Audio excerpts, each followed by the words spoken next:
नमस्कार दोस्तों, जय श्री कृष्ण। दोस्तों, श्रीमद् भगवद गीता के दूसरे अध्याय के 28वें श्लोक में कृष्ण भगवान अर्जुन को उपदेश देते हुए कहते हैं, अव्यक्तादीनि भूतानि व्यक्त मध्यानि भारत अव्यक्त निधनान्येव तत्र का परिदेवना। अर्थात हे भारत, सभी प्राणी जन्म से पहले अप्रकट थे और मरने के बाद भी अप्रकट हो जाएंगे, केवल बीच में ही प्रकट दिखाई देते हैं। इसमें शौक करने की बात है क्या? नहीं है। देखने में, सुनने में और समझने में आने वाले जितने भी प्राणी शरीर आदि हैं, वे सब के सब जन्म से पहले अप्रकट थे, अर्थात दिखते नहीं थे। ये सभी प्राणी मरने के बाद अप्रकट हो जाएंगे, अर्थात इनका नाश होने पर भी ये सभी नहीं में चले जाएंगे, दिखेंगे नहीं।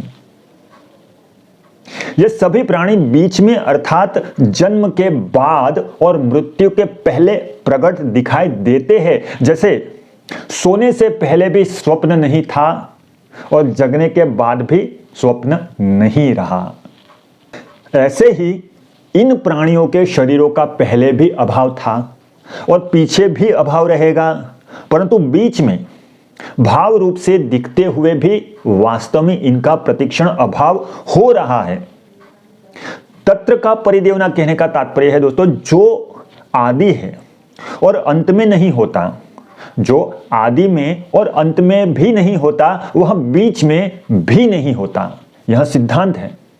सभी प्राणियों के शरीर पहले नहीं थे और पीछे नहीं रहेंगे, अतः वास्तव में वे बीच में भी नहीं है, परंतु यह शरीर पहले भी था।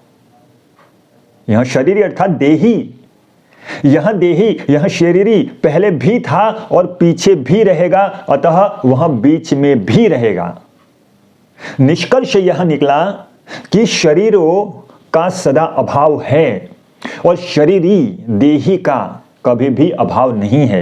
इसलिए इन दोनों के लिए शौक नहीं हो सकता, कभी नहीं हो सकता, क्योंकि जो आदि और अंत में नहीं है उसका नहीं पना नित्य निरंतर है, तथा जो आदि और अंत में है उसका है पना नित्य निरंतर है। फिर से एक बार, जो आदि और अंत में नहीं है उसका नहीं पना नित्य निरंतर है, तथा जो आदि और अंत में है उसका है पना नित्य निरंतर है। जिसका नहीं पना नित्य निरंतर है वह असत है, अर्थात शरीर है, और जिसका है पना नित्य निरंतर है वह सत है, अर्थात शरीरी है, देही है, यह आत्मा है, परमात्मा का अंश है। असत के साथ हमारा नित्य वियोग है और सत के साथ हमारा नित्य योग है।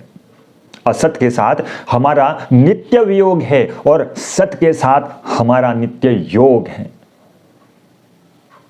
नमस्कार।